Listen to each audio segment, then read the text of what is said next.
चलिए बच्चों, अब आगे क्वेश्चन देखते हैं। कह रहा है निम्न में से डोपिंग लेवल हाई होता है एमीटर में, बेस में, कंडक्टर में। चलिए देख लेते हैं। बंद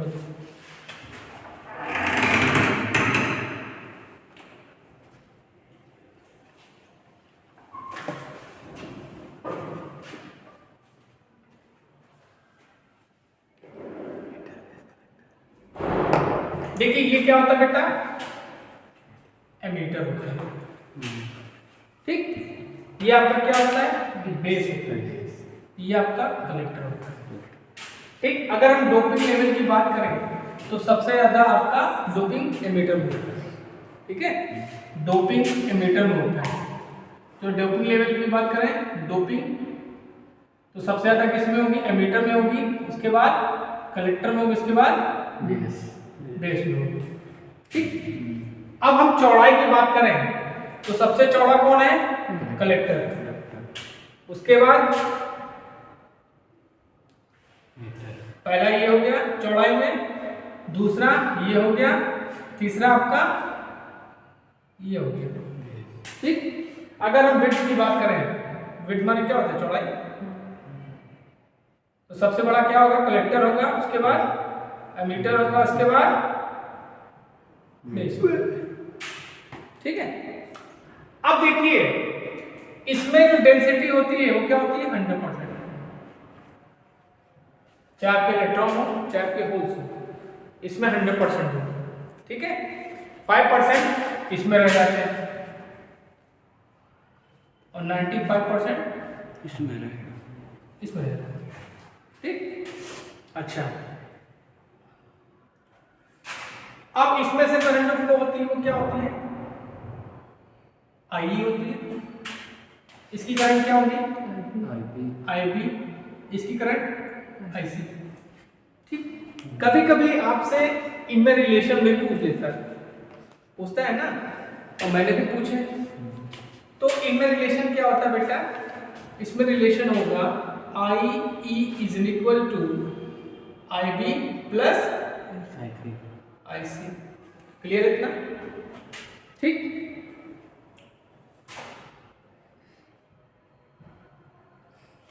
अच्छा, एम्पलीफायर ये आपका ट्रांजिस्टर है। ठीक, ट्रांजिस्टर का प्रयोग हम लोग एज एम्पलीफायर करते हैं। हमने ये पूरा लेक्चर तुमको बताया। Common collector, common base, common ammeter, configurations होते हैं, बताया, देख लेना इसको। ठीक, अब देखो ये जो होता है अल्फा, ये भी क्वेश्चन कभी कभी पूछ लेता है, इसके न्यूमेरिकल्स आते हैं आपके। ठीक, अल्फा इक्वल टू क्या होता है बेटा? आईसी अपॉन आई होता है ना? क्लियर है? और बीटा बराबर क्या होता है? आईसी अपॉन आईबी होता है। ये सब क्लियर है ना आप तुम लोग के? ठीक है, और अगर आपसे अल्फा और बीटा का रिलेशन पूछ ले तो क्या बताओगे? Beta is equal to alpha upon 1 minus alpha. तो यहां से तुम, अगर तुमने ये रिलेशन याद कर लिया बेटा, तो तुम अल्फा की वैल्यू बीटा के फॉर्म में निकाल सकते हो। तो कैसे निकालेंगे? हमने यहाँ क्रॉस मल्टीप्लाई कर दिया। ठीक है, तो क्या हो जाएगा? Alpha is equal to beta minus alpha beta हुआ कि नहीं हुआ?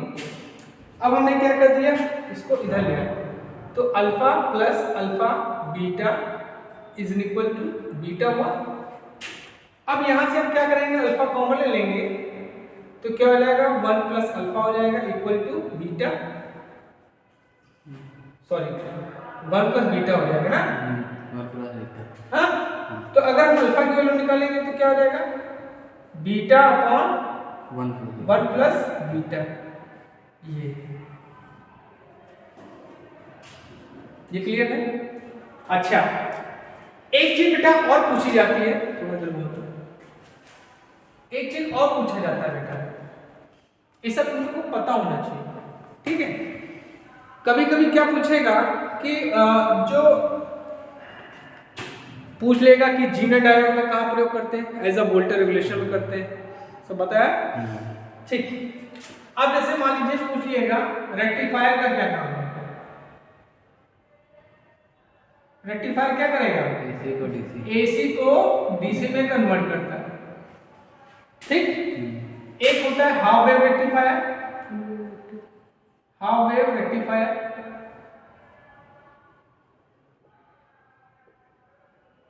अगर हम इसकी इफिशियंसी की बात करें तो 0.4 कितना होता है इसका क्या एफिशिएंसी, 40.6%। और अगर हम इसका रिपल फैक्टर बात करें 1.21 तो ये होता है 1.21 होता है। ये भी आपको पता होना चाहिए, ठीक है। और अगर आपसे फुल वेव पूछे, फुल वेव या ब्रिज रेक्टिफायर, हमको लगता है इसमें पढ़ाने ज्यादा अच्छा लगता है, साफ साफ बिल्कुल आता है ना। ब्रिज रेक्टिफायर तो इसका क्या होता है एफिशिएंसी 81.2% और रिपल फैक्टर सॉरी 0.48 कल हमने टोका था, ठीक है। ये हो गया। और अगर हम चलिए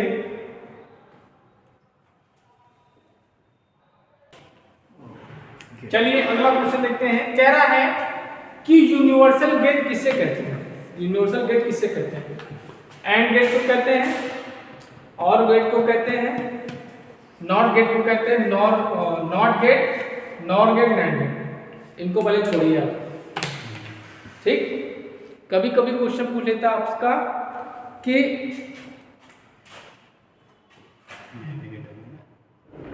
क्या यूनिवर्सल गेट आपके ये दोनों, ठीक। चलो हमसे बता देते हैं पहले, ये दोनों गेट आपके यूनिवर्सल है। यूनिवर्सल इनको इसलिए कहते हैं कि इनकी सहायता से हम बाकी सारे गेट्स बना सकते हैं, ठीक है। अब देखिए कभी कभी पूछ लेता है कि decimal number system, decimal number system का बेस क्या होता है, डेसिमल नंबर सिस्टम, डेसिमल का क्या होता है 10 होता है, बेस कितना होगा 10 होगा, ये आपको पता होना चाहिए। और प्रॉपर हमने आपको बाइनरी कन्वर्जन बताया है, और आप लोगों ने लगभग सभी लोगों ने 89 पूछा था, 89 हमने कन्वर्ट करके बता दिया। उसके बाद होता है बाइनरी। गौरव बाइनरी का क्या होता है 0 और 1, बेस में पूछ रहा हूँ बेटा, वही दो बिन वही दो, ठीक। हेक्सागन 17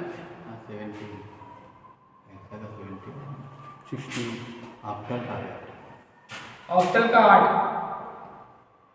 ऑक्टल का 8, ये आपको पता होना चाहिए बेटा, क्योंकि इसमें से भी क्वेश्चन पूछ लेता है, ठीक। अब देखो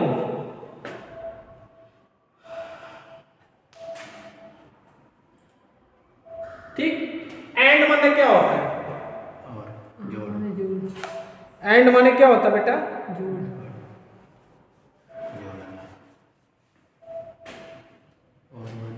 एंड माने मल्टीप्लाई, ठीक।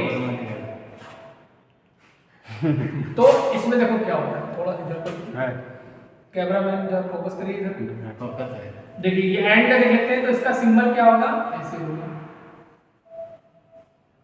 ठीक। ये आपका इसमें एक आउटपुट हो गया, इसमें दो इनपुट हो गया, ए और बी, ठीक। तो इनका जो आउटपुट होगा क्या होगा, ए बी होगा, क्लियर है। और पे आते हैं, और माने होता है जोड़, ठीक। इसका सिंबल ऐसे बनता है, ये आपका y हो गया, ये आपका इनपुट हो गया, तो y equal to a plus b. अब ये आता है नॉट गेट, नॉट गेट मतलब नहीं,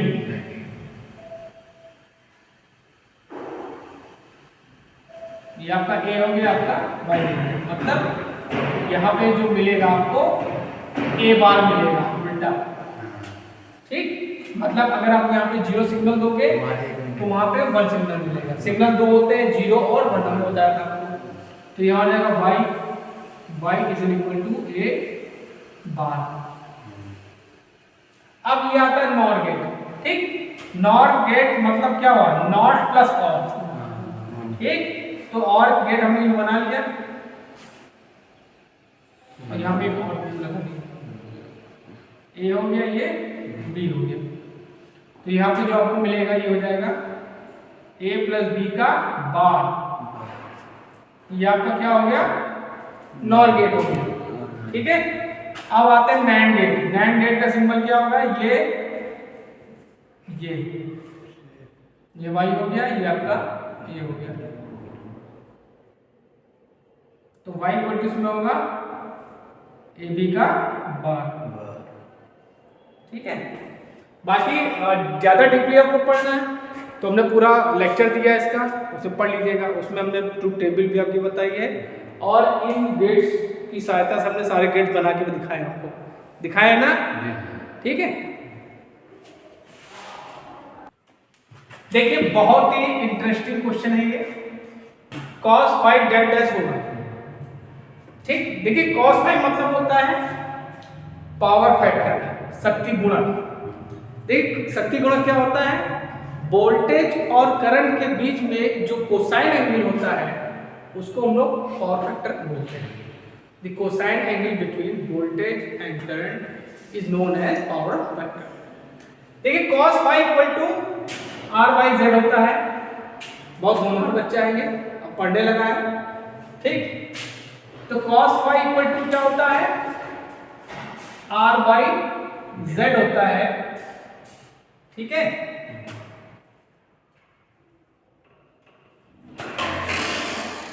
ठीक, अगर मान लीजिए प्योर रेजिस्टिव सर्किट है, प्योर रेजिस्टिव सर्किट है,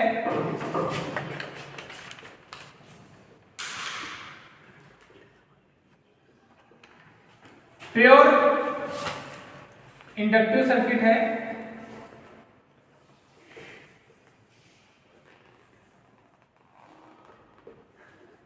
प्योर कैपेसिटिव सर्किट है,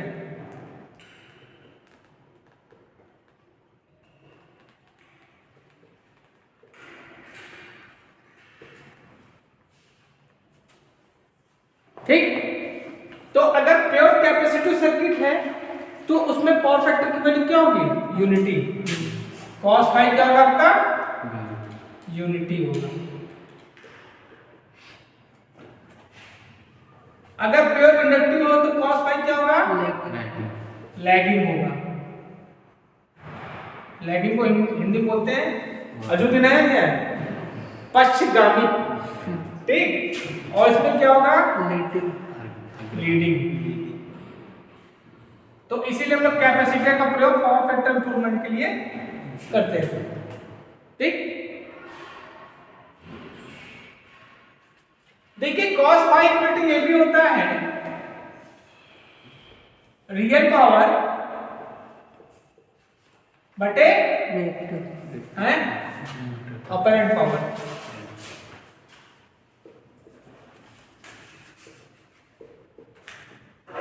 ठीक, हमने तुमसे क्या कहा था, अगर हम कोई टॉपिक उठाएंगे तो उससे जितने रिलेटेड क्वेश्चन होंगे सब बता देंगे, ठीक।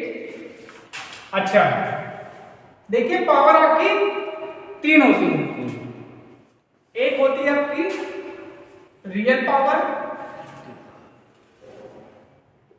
दूसरी होती है reactive power,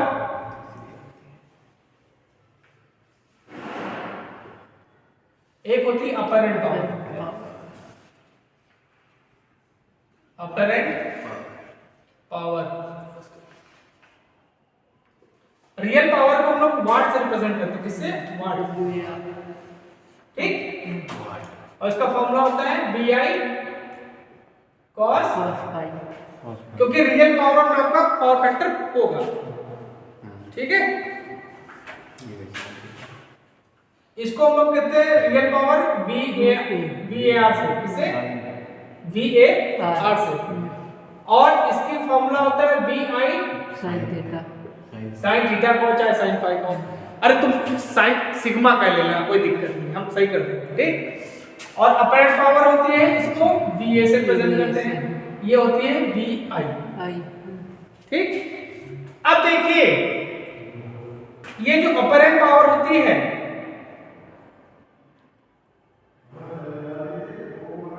apparent power is equal to real power को हमने PR लिख दिया plus apparent real power objective को PW कह दिया, ठीक। तो मतलब अपरेंट जो पावर होगी इन दोनों का रिजल्टेंट होगी, समझ में आया, ठीक। या कह सकते हैं ये आपकी अपरेंट पावर होगी, इसको PA बोल दिया, ये आपकी रियल पावर होगी आपकी, समझ में आया। और क्या बता दें तुमको,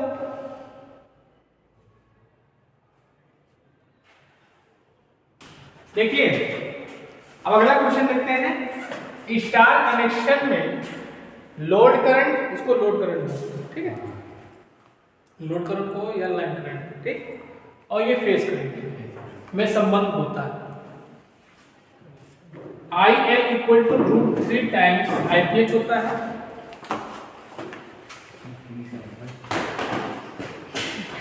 IL इक्वल टू IPH होता है और IPH इक्वल टू IL √3 होता है, चौथा नंबर। देखिए पहले हम आपको दोनों कनेक्शन बता देते हैं, फिर आपको खुद समझिए कौन सा सही है, ठीक।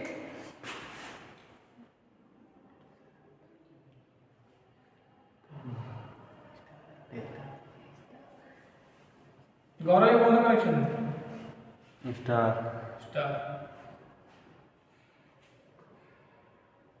ठीक है। ये आपका R हो गया, ये आपका Y हो गया, ये आपका B हो गया, ये आपका न्यूट्रल हो गया, ठीक। ये तीन फेज हो गया R Y B न्यूट्रल, ठीक। एक फेज और एक न्यूट्रल के बीच में जो वोल्टेज होता है उसको फेज वोल्टेज बोलते हैं, ठीक। तो ये आपका फेज वोल्टेज होगा VPH, ठीक। और एक फेज और दूसरे फेज, दो फेजों के बीच में जो वोल्टेज होता है उसको लाइन वोल्टेज बोलते हैं, मतलब ये आपका VL हो जाएगा, ठीक। अब स्टार कनेक्शन में क्या होता है, स्टार कनेक्शन का हम ध्यान देंगे, ठीक है। स्टार कनेक्शन में क्या होता है, VL जो होता है √3 टाइम्स ऑफ VPH होता है, ठीक। या कह सकते हैं VPH इक्वल टू VL/√3, ठीक। अब इसमें बेटा क्या होता है कि जो लोड कर लाइन करंट होती है और जो फेज करंट होती है वो एक ही होती है, सेम होती है, चेंज नहीं होती। इट मींस IL बराबर होगा IPH के, तो इस हिसाब से आपका ये सही आंसर है, ठीक। अगर हम इसमें पावर की बात करें, चलिए यहां लिख देते हैं। अगर हम इसकी पावर की बात करें तो पावर होती है P equal to √3 times VL IL cos phi। ये लोड लाइन करंट और लाइन वोल्टेज के फॉर्म में है। अगर हम इसके निकालना चाहें फेज के फॉर्म में तो 3 time VPH IPH cos phi होगा, ये है। अब इसके विपरीत अगर हम डेल्टा की बात करें तो डेल्टा कनेक्शन में क्या होगा, मैं यहां सीधे लिख दे रहा हूं, डेल्टा कनेक्शन ये होगा,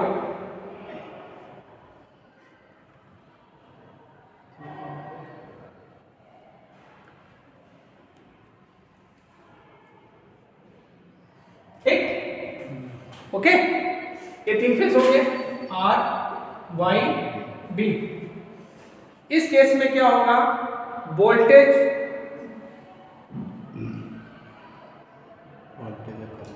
लाइन वोल्टेज और फेज वोल्टेज सेम रहेगा डेल्टा कनेक्शन में, ठीक। ये क्या आपका डेल्टा कनेक्शन है। तो डेल्टा कनेक्शन में क्या हो जाएगा, फेज वोल्टेज लाइन वोल्टेज के सेम रहेगा, ठीक। और इसमें जो लाइन करंट होगी वो √3 टाइम्स ऑफ IPH होगी, या कह सकते हैं कि IPH इक्वल टू IL/√3 होगी। अगर हम यहाँ पे हम पावर की बात करें तो power is equal to √3 times VL IL cos phi होगी, और फेज के फॉर्म में बात करें तो 3 VPH IPH cos phi होगी, ठीक है।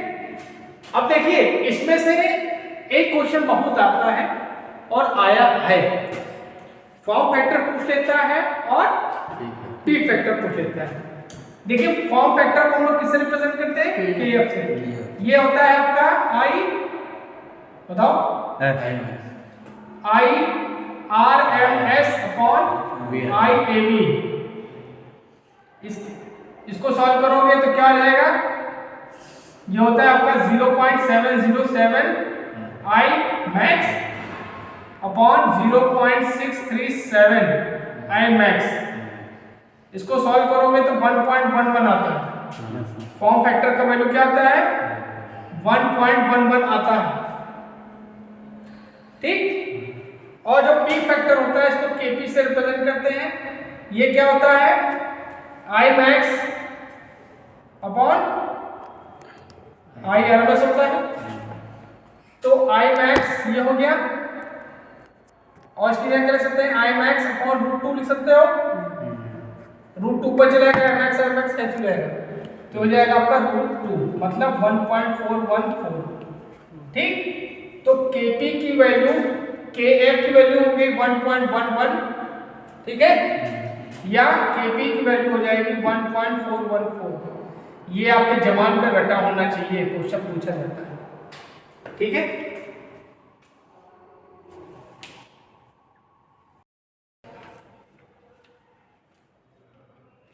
चलिए अगला क्वेश्चन देखते हैं, बहुत इंपॉर्टेंट क्वेश्चन है ये। क्वेश्चन जो मैं पूछा बेटा ये यूपीपीसीएल में आए हैं, ठीक। पूछ है ट्रांसफार्मर ऑयल की डायरेक्ट इलेक्ट्रिक स्ट्रेंथ कितनी होती है। पहले आप जान लो ट्रांसफार्मर में कौन सा ऑयल यूज होता है, ठीक है। ट्रांसफार्मर में आपका खनिज तेल या सिंथेटिक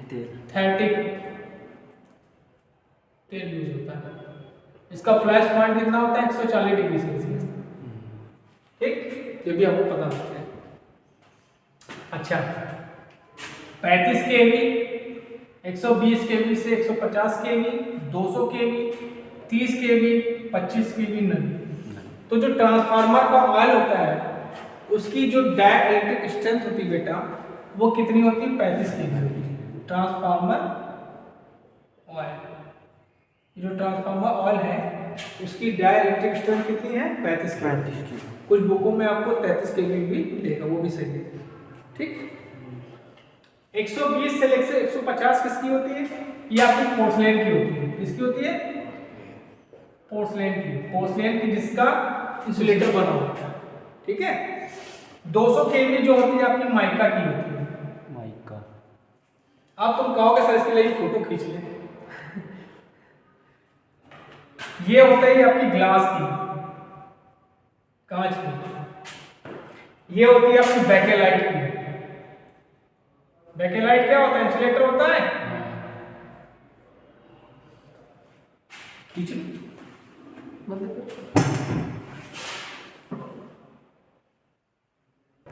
अब देखिए देखते हैं RLC सर्किट में इंपेडेंस का मान होगा, ठीक। देखिए इंपेडेंस क्या होता है? सर्किट का टोटल रेजिस्टेंस को हम लोग इंपेडेंस कहते हैं, ठीक है, ठीक।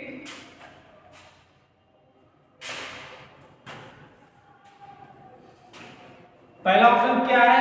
Z equal to √R² plus XL minus XC का whole square. Z equal to R² plus XC minus XL का होल स्क्वायर। तीसरा है Z इक्वल टू R, और चौथा है Z equal to R² plus XL plus XC का whole square. देखिए इसमें पहला ऑप्शन बिल्कुल आपका सही है। देखिए जब XL XC का मान बराबर होता है तो ये कंडीशन आपकी रेजोनेंस की कंडीशन कहलाती है।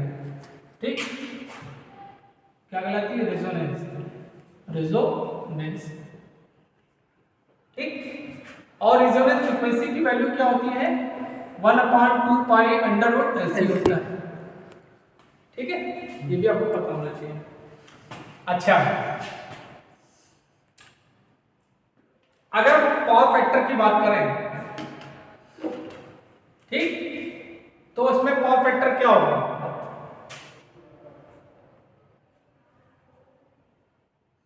जब VL की वैल्यू VC से ज्यादा होगी, जब VL की वैल्यू VC से ज्यादा होगी तो पावर फैक्टर क्या होगा? लैगिंग होगा। क्या होगा? लैगिंग होगा। और जब VC की वैल्यू VL से कम होगी तो लीडिंग होगा। ये भी आपको पता होना चाहिए। और जब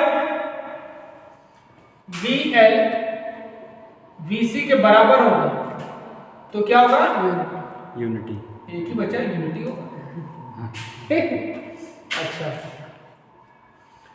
देखिए RLC के छोड़कर दो सर्किट और होते हैं आपके। एक होता है आपका RC और एक होता है आपका RL होता है। ठीक, तो RL में RC में जो पावर फैक्टर होगा वो क्या होगा? यहाँ कैपेसिटर लगा है ना, तो क्या होगा? लीडिंग होगा। पावर फैक्टर आपका क्या होगा?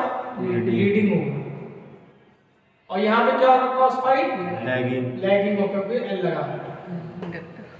ठीक, और कुछ बचा है रेजोनेंस के बारे में? ठीक, चलिए अगला देखते हैं। आयरन का मेल्टिंग पॉइंट क्या है? आप लोग क्या करना है, जितने भी हैं कंडक्टर सबके मेल्टिंग पॉइंट याद कर लेना है, क्योंकि एग्जामिनर का कोई बहुत सारे काम उठा के पूछ ले। ठीक, पूछा है आयरन का मेल्टिंग पॉइंट कितना है? 1538 degree Celsius, 1490 degree Celsius, 1452 degree Celsius, 3550 degree Celsius. ये तो आपका कार्बन का है, ये आपका कार्बन का मेल्टिंग पॉइंट है। ये किसका है? आपका निकिल का।